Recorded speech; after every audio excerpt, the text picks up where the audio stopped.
obviously the timing tower on the left-hand side to keep track of absolutely everything that's going on. So we'll do our best to keep up with it, but knowing these guys, they're not going to make it easy, are they? No, they are really not. I think there's going to be a lot to debate. There's going to be a lot to kind of take into consideration, and really everything is to watch. So again, those final couple of cars coming around the last corner of Murray, just seen through that heat haze, or should I say heat blaze, it kind of has been throughout the entire day. A lot of people feeling the sun beating down on the circuit, as there have been many in the paddock. So thank you all for coming down. If you are currently down there in the paddock this weekend, it's always nice to enjoy a little bit of club racing, get away from the kind of serious sports, and just enjoy a couple of people enjoying what they love doing in the more cheaper kind of versions of motorsport.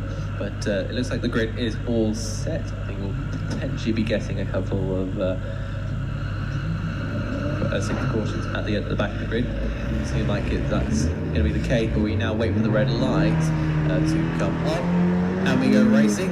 And it's a really good start there from Matthew Rawlings, and he got an absolute blind off the start. Looks like the Honeyboat car is going to try and go through them in under 44, but unfortunately not. So someone looking very slow there. Is that going to be the I'm not sure who that was, but not too bad there.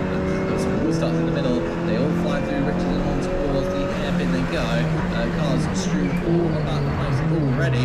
Looking around the outside, here's the I believe that's going to be the Wright car, or Jack Wright in that car, Matthew Allers.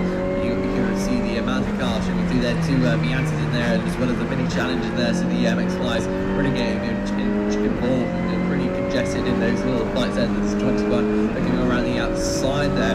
They're all strewn out and on towards Agostini. It looks to me still some battles in the early stages to decide.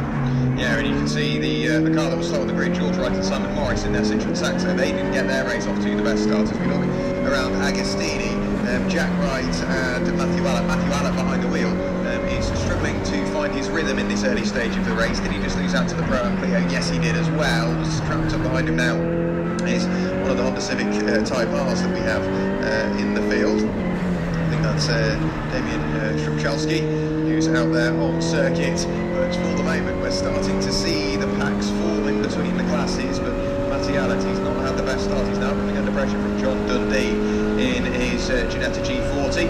The Team Master MX-5 Mark IIIs are going at it as well. Involved in that is the BC Cars Motorsport car of Colin Wells. Further up the road, what a cracking start it has been from Ray and Jordan Honeybone in their Renault Clio. They're really starting to carve their way through and try and extend whatever margin they can get and close down, I think, the gap up to the car of Michael Rawlings as we look down towards Cora. Absolutely, Michael Rawlings, fabulous start it has been to his race. He's nailed the start and has just tried to extend that margin ever more over those cars behind. The next car we will meet will be the Honeybone Clio. Behind that is going to be David Zakruski in his BMW, but over the line screaming through to take the first lap in the book is going to be Michael Rawlings. Then it will be Jordan and Ray Honeybone's Renault Clio, followed then by David Zakruski, and then it's Jack Goes sat there in 4th place at the moment. Oh, what a fabulous start to the race it has been from the number 12 Pro Am Racing Renault Clio. Louis Harvey and Ollie Richardson up 6 places in the opening lap. They have really put themselves up into a really good spot. In terms of George Wright, I saw he had a problem after the qualifying session of this championship. I saw he had a problem down in Parc Ferme. He was switched the engine off to essentially just because he didn't need to go forward for a while, and then he couldn't get the engine started. He just kept turning the ignition, engine wouldn't get going. He put a proper went down on the throttle pedal to try and see if he could get something going, but yeah, just unfortunately couldn't get anything, and it had to. Looks like we've got someone going through, but going back, someone off on the entry or exit, my apologies, of Richard, just going back to that George Wright kind of story. Yeah, he tried to get the ignition going, but unfortunately couldn't. So yeah, he had to get a push there from one of the drivers, being Tommy Valentine. So unfortunately, in that one, they managed to get it going, but it took a while to get that restarted. Yeah, I'd imagine that would probably be a bit of heat soak that's just worked its way into the car, meaning that it just can't quite get struck back into life. So we'll try and get at least some sort of idea as to exactly who that was. It initially looked like the 169 machine of Charlotte Lucon that went for a spin. That car will be coming back towards us in a few moments' time, just on the run through Palmer's, and it matches the colour, but I don't know whether it was actually. We'll have to confirm that. For the moment, Matthew Rawlings in the lead of the race, doing absolutely everything he needs to do. The car coming out of Palmer's now is Charlotte Lucon. That was the car that spun through 360 degrees and very nearly found the barrier. I think she just about got away with it. It was very quick thinking,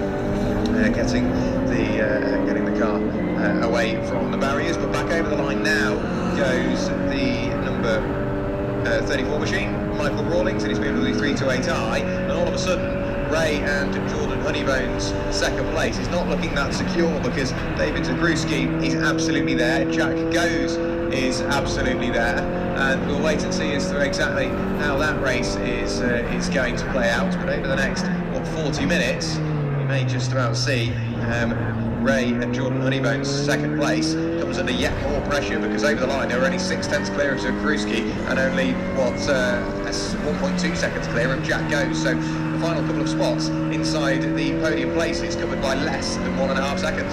It is getting pretty close here, Jack, and I do believe that we're going to be seeing some more massing. Of course, Louis Harvey and Oliver Richardson really got time to get close to each other.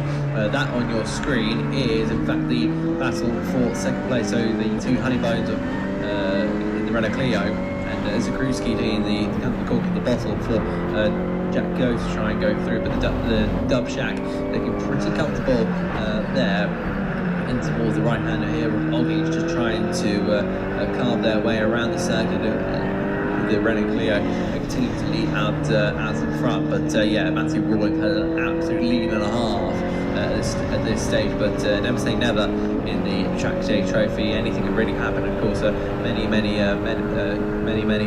failures have happened, and really having to see how this kind of pans out. There is that 34 of Matthew Rawlings with the BMW 328i, making sure that he's keeping it clean on the second. And there is your battle for second, and of course Honeybone on the clean is going to be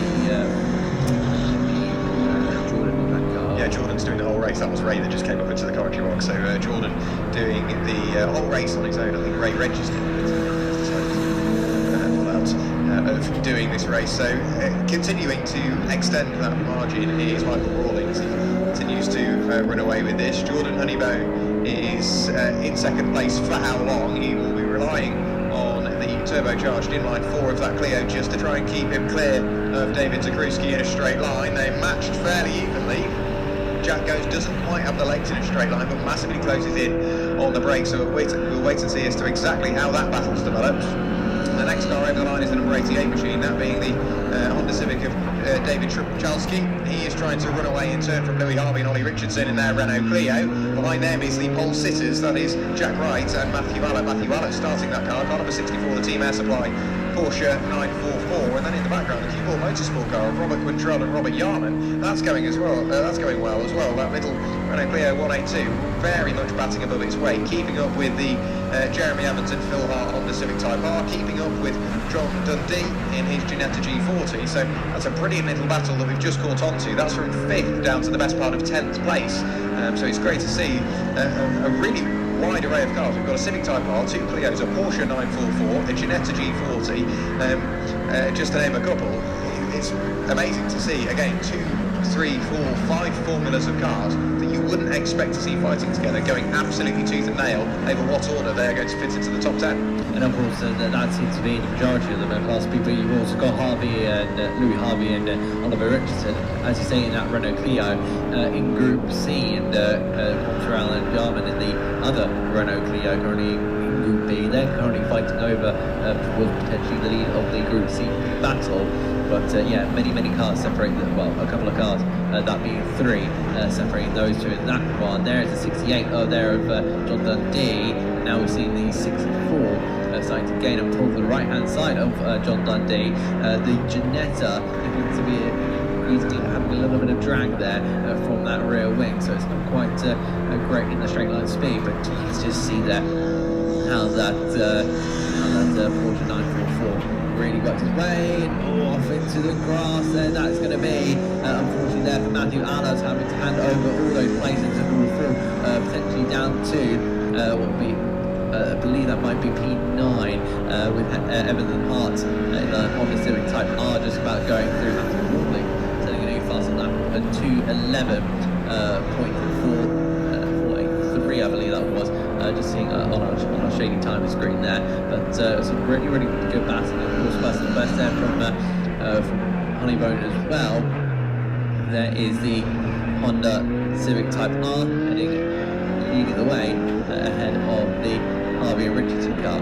Yeah, big move up the inside there from Jeremy Evans and Phil Hart in that Semprini Racing Honda Civic Type R. Later on the brakes, got a good run along the centre straight. They may also lose out now to Robert Quintrell and Robert Yarman in that Renault Clio 182, because they're trying to dive their way up the inside of John Dundee. And John Dundee can't do too much by way of defending from that one, so he's now lost 2 places in the space of a couple of corners. The next car that will catch them will be the pole sitters of Jack Wright and Matthew Allett. Of course, Matty Allett starting that car, but that little Renault Clio in the hands of either Robert Quintrell or Robert Yarman, going very well indeed, just trying to keep tabs on the Honda Civic Type R of Jeremy Evans and Phil Hart slightly further up the road. Michael Rawlings is going to have to worry about a bit of traffic as he approaches Charlotte Lucock in the Ford Fiesta Mark III RS 1800.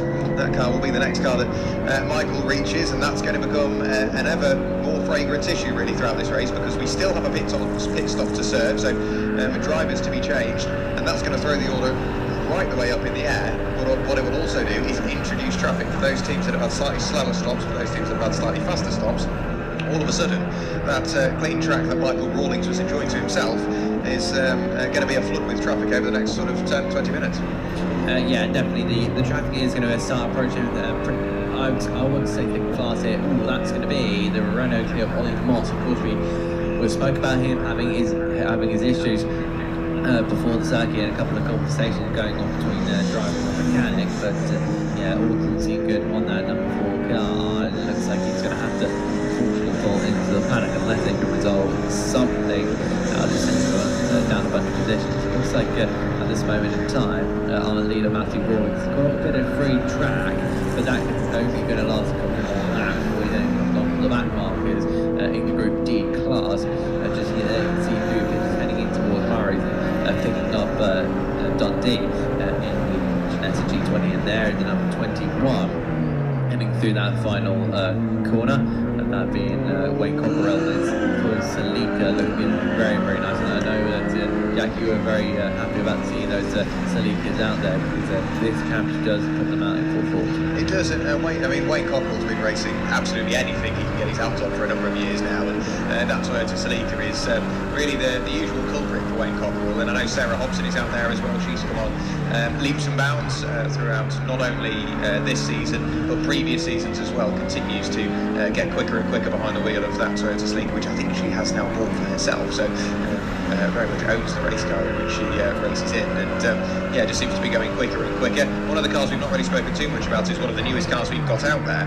Wolf Motorsports and Stephen Goodliff in his Mini Cooper JCW is down as a 2002 car, but it absolutely isn't. I think it's a 2022 car, and unfortunately Jeremy Evans and Phil Hart clearly not all is well with that car. It went off on the inside on the exit of Palmer's. So too has the Citroen Saxo of George Wright and Simon Morris. So George Wright and Simon Morris's car is there. I can see George, I think that's George, that's got out of the car and is more or less spectating from where he is. And unfortunately, yeah, Jeremy Evans and Phil Hart, we can't see their car because it's behind Tyrrell's. No, there it is. It's got to Agostini and it's using the escape road, and it's just working its way back in towards the paddock. So unfortunately, this race is slightly more attritional than we expected. Ollie Moss, however, he's back out there. He absolutely is, but yeah, we've seen a little bit of a couple of failures happening throughout this race, and yeah, unfortunately that's going to be a bit of repairs to do. Hopefully they can get it back on the track before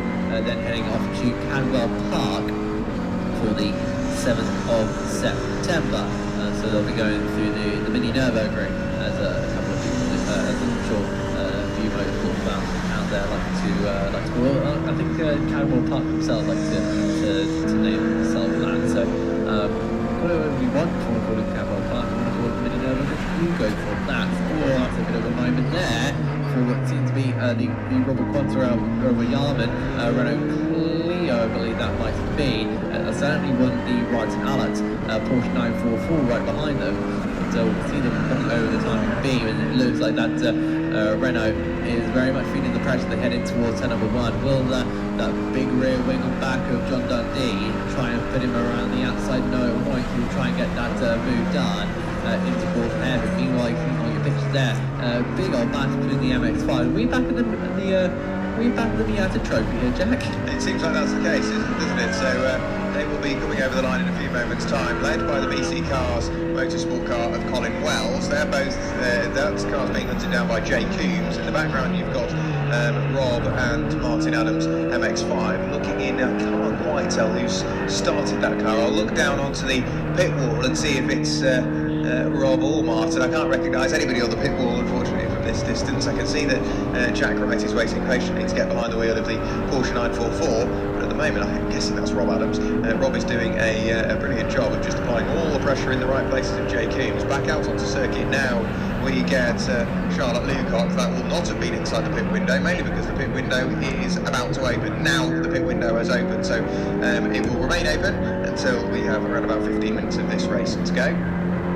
So we will wait and see who's going to be the first to blink, who's going to dive in at this stage in the race. Charlotte Lucock, unfortunately, that pit stop that she's just done will not count as one of her as the mandatory pit stops. Over the line as well is the number 23 Genie Speed Ford Fiesta ST150 of Joel Middleton. He's giving chase to those cars up the road, but at the moment the Bora Motorsport car of Martin and Rob Adams, they are still just applying the right pressure in the right places to force a mistake out of Jay Coombs, who in turn is trying to do the same to Colin Wells. But those three little Master MX-5 Mark IIIs, they're working hard. Unfortunately, the number 3 machine of Martin and Rob Adams spinning the walls. The front right of that car looks rather second hand.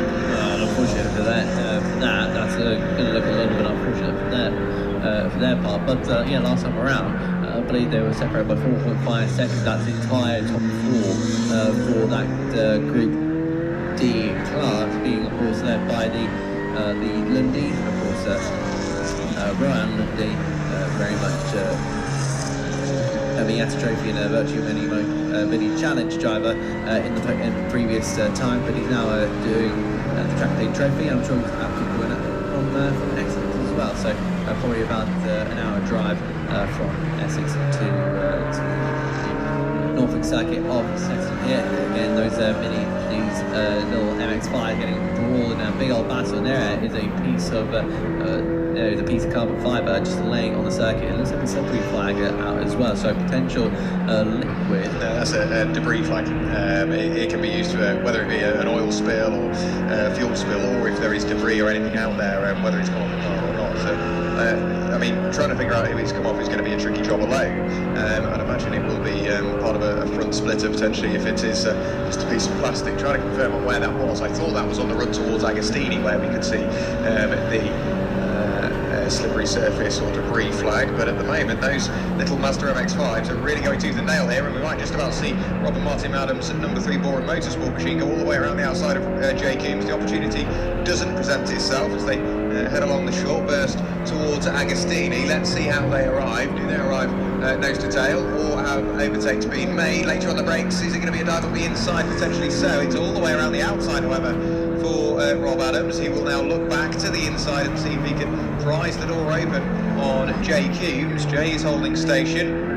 We do have cars in the pit lane. Ollie Moss is back in. Also into the pit lane is Charlotte Lucock. She's got to serve her mandatory pit stop. And hearing as well, Matthew Allett, that was his first race start as well. So Matty, I've got to say, doing a sterling job in the position that he's in for his first race start. And that's the car of George Wright and Simon Morris that went missing earlier on. I think George Wright is still stood over there spectating. Yes, he is. But for the moment, the Bora Motorsport Mazda MX-5 car number 3 really making it difficult and for Jay Coombs. Jay can't really build that gap and potentially try and catch him back onto the coattails of Colin Wells. So those two absolutely locked together. They really are, and that's the least we expect from the Miata MX-5s. They're really glued together, making their way through the right-hander here at Volleyball towards the east side of the circuit. There is Charlotte Cockerell, unfortunately pit lane, it seems like. Yeah, that pit window's open, isn't it? Yeah, of course, British is, I believe, the second owner should be. You see, the first one was outside of the pit window. Yeah, so, yeah, unfortunately for Charlotte, hopefully this is a pit stop, but it seems like more compensation. Ooh, we're seeing a couple more pit stops coming in. That's the number 19 coming in as well, and that looks like a problem there for the Andy Burton Tom Valentine car. That's right at the beginning of the pit lane. They're just, I think, checking the engine, and Burton there being strapped down into the, sorry, that's Tommy Valentine being strapped into the seat. So Andy Burton took the start, and it's going to be Tommy Valentine to finish it all off. Meanwhile, Matthew Rawlings has absolutely rocked away here. He's almost up to 11 seconds in his gap to Jordan Honeybone, who is still being chased down by Zakruski. Number 41 being number 36, so still looking pretty close. And don't forget this Sirocco of Jack Go still in contention here. I think it might be, sorry, this might be going down to the pit stops. I've got a feeling we'll be back. Out on the circuit goes Charlotte Lucock, so she will continue on. Into the pit lane comes the race leader, so Michael Rawlings will come pretty much towards our section of the pit lane. Over the line, however, to take the lead is Jordan Honeybone. He's still being hunted down by David Zakruski. David Zakruski celebrates on the brakes, dives his way up the inside. Will he get the car slowed down? No, goes too deep on the brakes.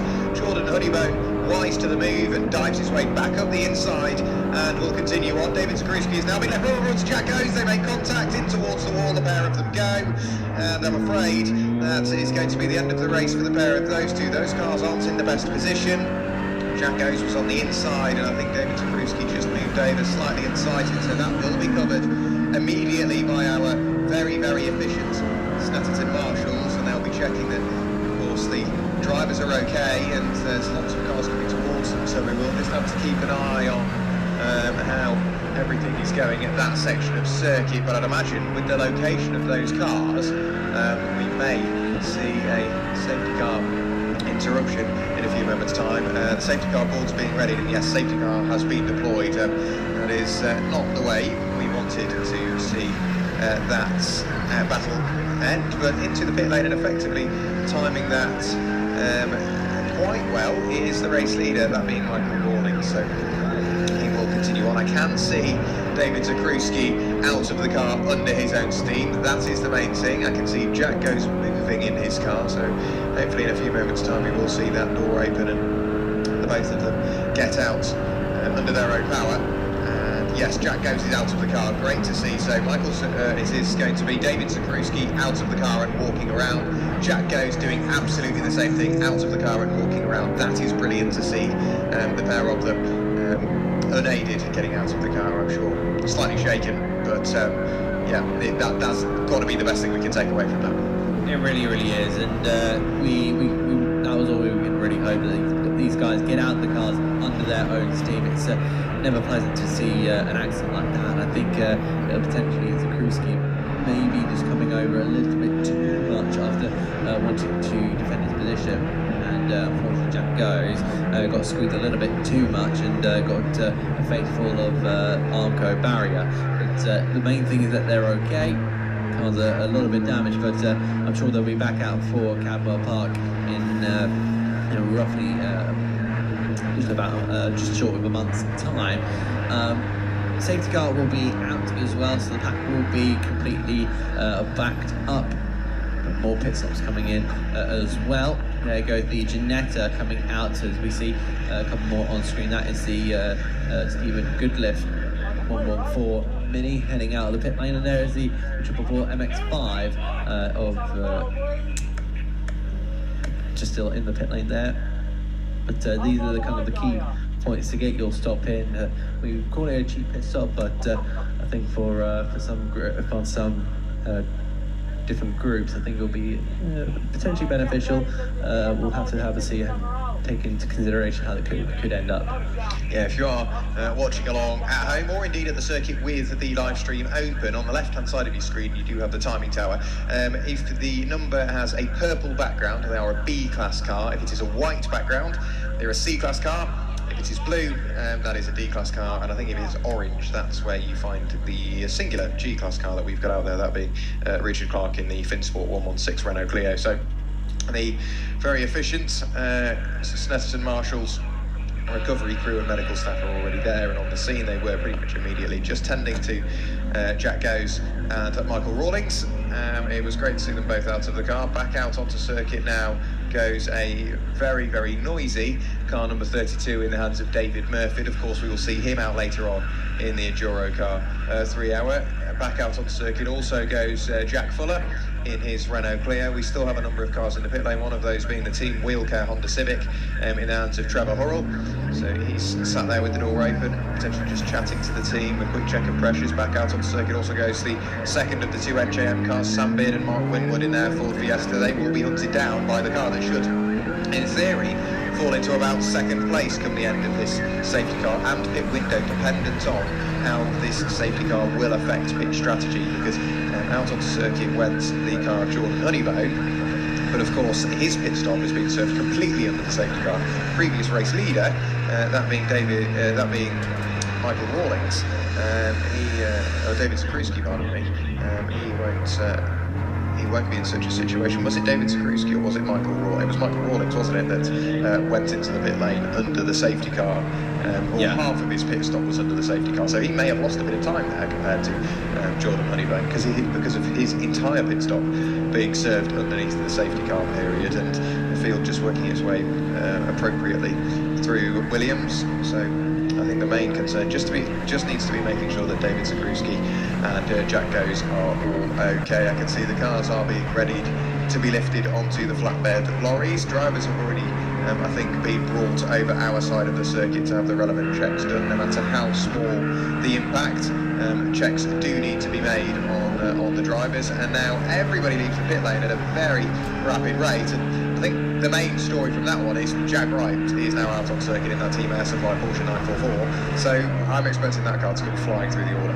Absolutely, he does seem to be comfortable in that Porsche 944. A couple of smiles down there. Yeah, we just saw Johnny Builder walk into camera.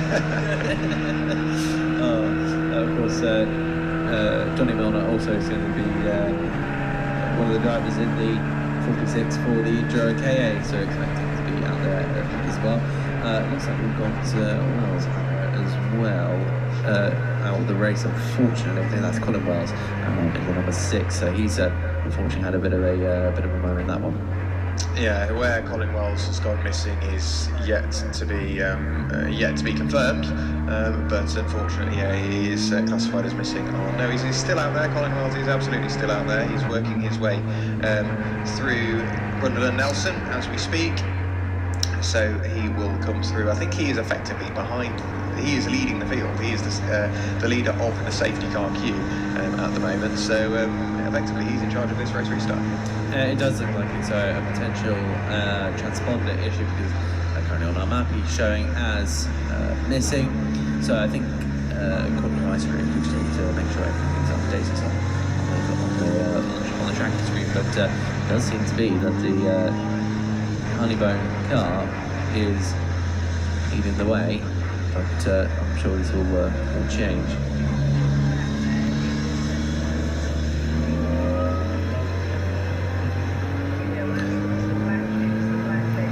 So the safety car just continues to peel around. There'll potentially be some more action here at Snetterton for you to watch. If you want to come back into this beautiful circuit located in Norfolk, you're more than welcome to. Next weekend we do have a classic touring car weekend on the 17th and 18th of August, followed by the 2CV 24-hour race. So from one endurance championship to another in 2 weeks' time. The MSVT Club Car Championship will be back on the 7th of September, where you'll be able to see some pocket rockets and some American muscle on the 7th and 8th of September.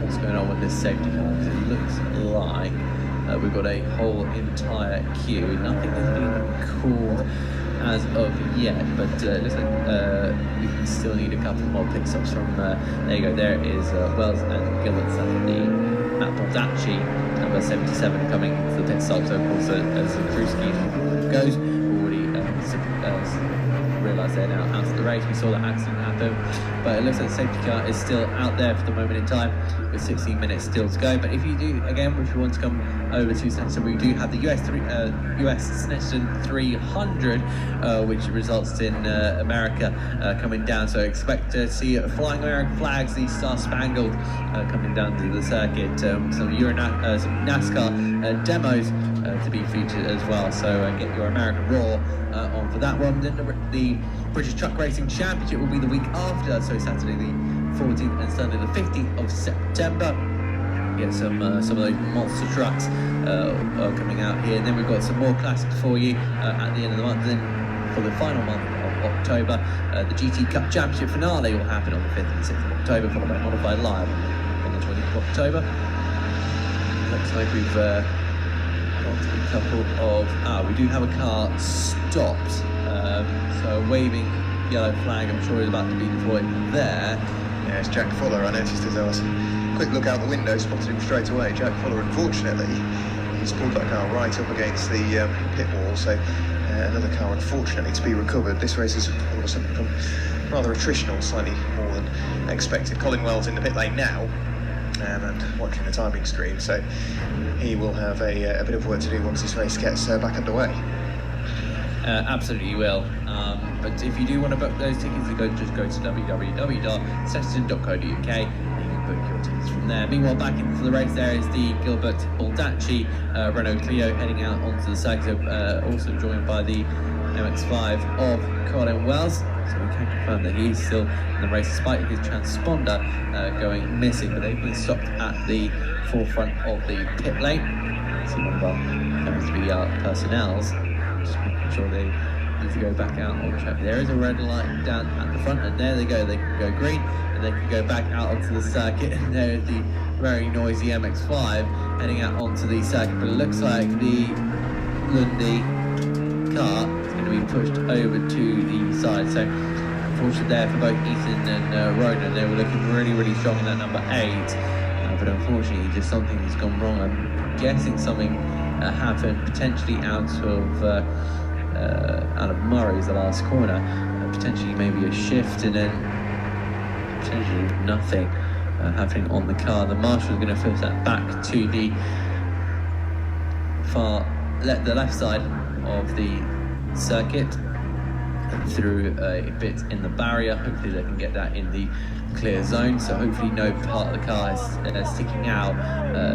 The last thing they want is that to be damaged by another car, which I don't expect. I've never really seen any form of car go onto the left-hand side of the barrier at well, maybe once, but that was many years ago, and that was only on one occasion. But the safety car is still out here with 30 minutes to go. So if your second name is Honey Road in this race, you're looking at a really good place, because they're quite in the lead. And if I kind of go through what my standings are saying, well, there's some really top drivers in there. And of course Rawlings unfortunately falling down to 27th overall. There is the Jack Goes car.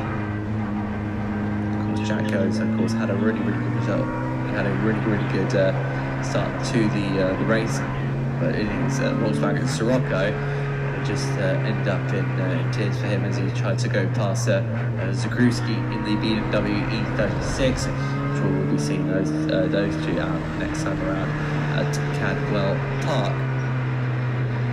So the leaders of each class kind of remain exactly as they were. Of course, you got Richard Clark in his Renault Clio, and the G class is still leading. Well, of course, he's the only G class driver. Of course, we got the Lundys last time around.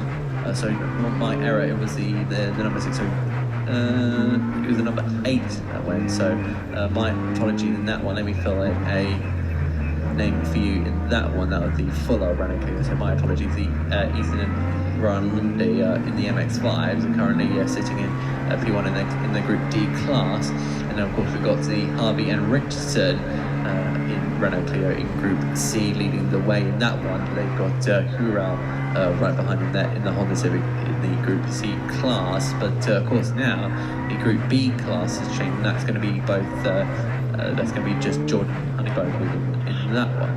Did we figure out where Jack Fuller went in his silver Renault Clio? Obviously, he's the one that retired, or at least brought his car to a halt over the start-finish line. There he is, look straight out the window and be right there. So that car, unfortunately, into retirement, so we won't see anything further from Jack Fuller. As we look around the circuit, we've got cars coming back towards us on the back of the flatbed. So brilliant work by the recovery unit. Such an amazing job, especially in the heat of today.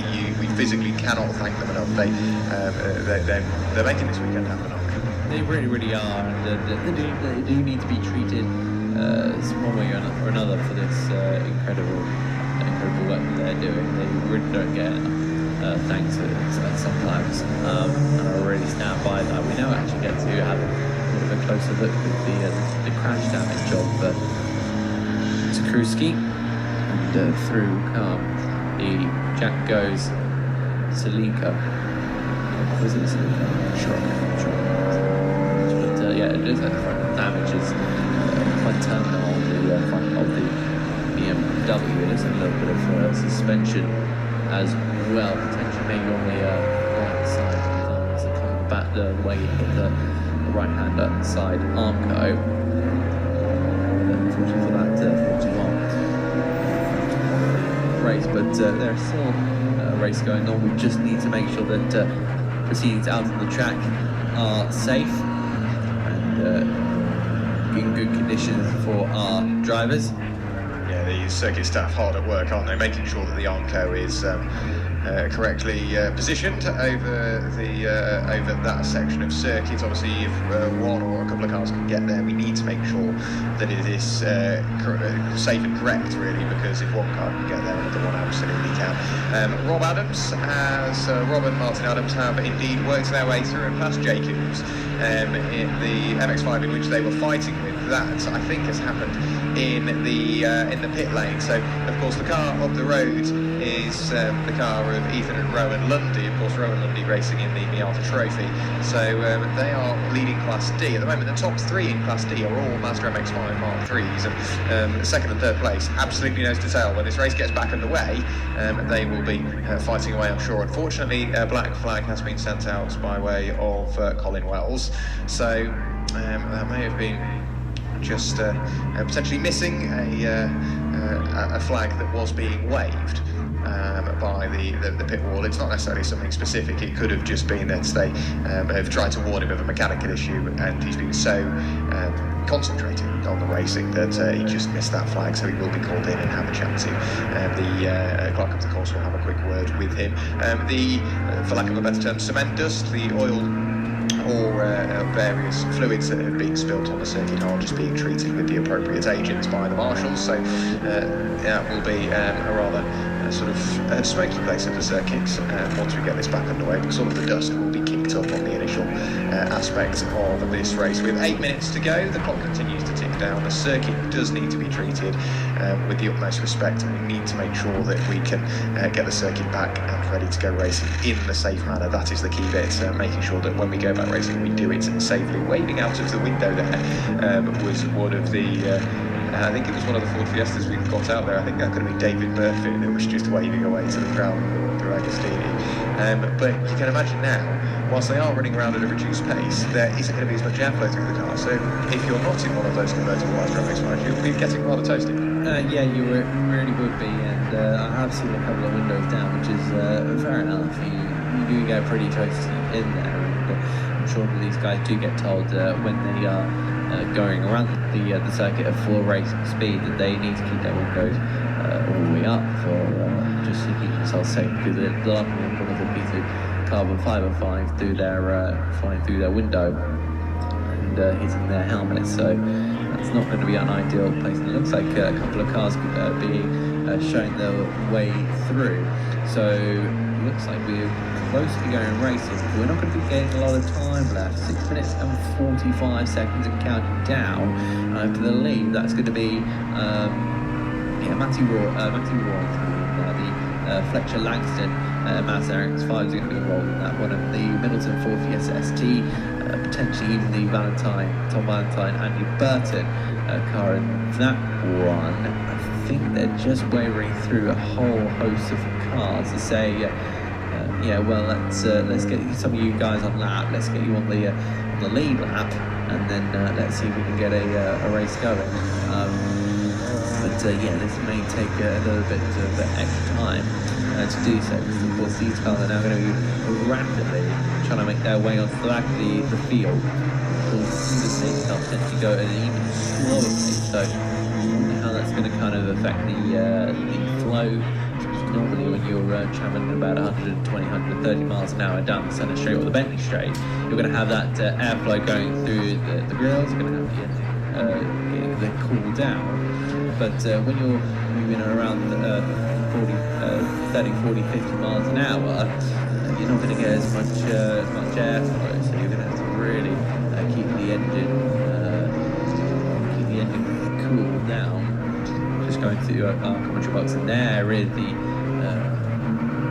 long amount of cars. There is the MX-5 I was talking about. There is the Andy Burton and Tom Valentine car. I believe there was also a couple more. I think there was a Sleeper in there as well. I think there was another car that I recognised, but I couldn't quite put a name on that one. It was the John Dundee Genetic G40. So they are trying to get some cars unlapped in this one as well. You can just see out of that final corner, they're all making their way on that lead lap, and there is the Jordan Honeybone Renault Clio, which I've done ticked off now, 13 laps here. But yeah, we'll have to see how this kind of turns out. Yeah, now I was speaking yesterday to a couple of members of the Pro-Am Racing squad, and obviously they've fielded a fair few cars in their time, and the Renault Clio that they currently have out there leading Class C, that is car number 12 in the hands of Louis Harvey and Ollie Richardson. I was chatting to Scott Thompson, the Director and Chief Engineer at Pro-Am Racing, and he was saying that car has been developed effectively in-house. They've had a number of drivers in it, but Louis and Ollie are going to be looking for wins. They've had various levels of success and podiums and positions in class that they're over the moon with, to cap it off this weekend with a win would be exactly what they would want to do, but not in the way they would like to do it. Absolutely, I'm sure they can accept that as well. Much like David Frumchalski, he's found himself in quite a handy position in his Honda Civic, but again, not in the position in which he would have liked to achieve the Toyota Sleeker, which you would have seen would have been Sarah Hobson, as she was in that pack that was allowed to take herself a lap closer and onto the lead lap once again. But as the field work its way around the first section of cars, working its way on towards the Bentley straight, the second section of cars just working their way on towards the section of Agostini, turn 4, turn 5 at Hamilton, and then turn 6 in towards Oggies. So as the field continue to work their way around, it is allowing the clock to tick down. We will try and get this race back underway as soon as possible. We obviously need to make sure that safety is at the top of the priority list. We'll keep an eye on the safety car to see as and when those lights will go out, and I have to say very sportsmanlike driving from Michael Rawlings as well. Whilst he's been let go to take himself back onto the lead lap, he's not flying around. He is still abiding by those yellow flag conditions and driving in such a manner just to make sure that safety again is at the top of that priority list. So we keep an eye on the safety car. Safety car lights are still on from what I can see at the moment. I believe we pick that up on the cameras as the safety car works its way around. I can see it flashing its way along the Bentley straight. The next time we will see it effectively be on the exit 4 of where Michael Rawlings is now. So if we do get this race back underway, it will be a one-lap dash to the line. If we do not, it will be Jordan Honeybone that will finish this race at the front. But again, not the situation we would like to see. So a fair amount of shuffling to be done. But again, I have to say the trophy absolutely has to go to the marshals and circuit staff that have dealt with this super professionally. They really have. They've gone about this business really well, and responded perfectly to the accident that happened up at the hairpin. I really do think that do all the applause that they've been given over they usually do, but they just need that extra little bit more every single time you have a really hot day or a rainy day, or just one that's been going for a really long time. It's so difficult to try and get marshaled nowadays, and you can climb for yourself. It looks like the safety car is going to be back in, so now we've got a little bit of a chase going on down in towards the first corner, and already one of the cars moving out the way. I believe that's going to be the Beard Winwood number 30 being moved aside, and that's going to be the Ford Fiesta.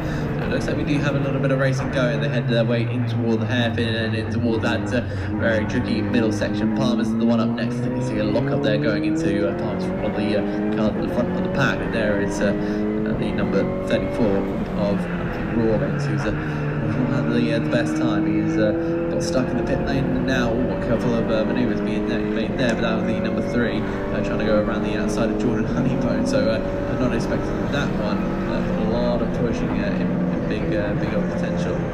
Yeah, so Rob and Martin Adams in their Mazda MX-5 there, trying to carve their way through the order as quickly as possible. We've also got Jordan Honeybone, as you say, leading the field through, trying to carve his way through those lapped cars as quickly as possible. The lock-up I think you saw will have been that cement dust or the oil treatment that was laid down following the incident, so that is all being ran over, and of course with hot tyres it can quite substantially affect the contact patch that the tyre has with the circuit. So the order will shuffle round. We are on the final lap.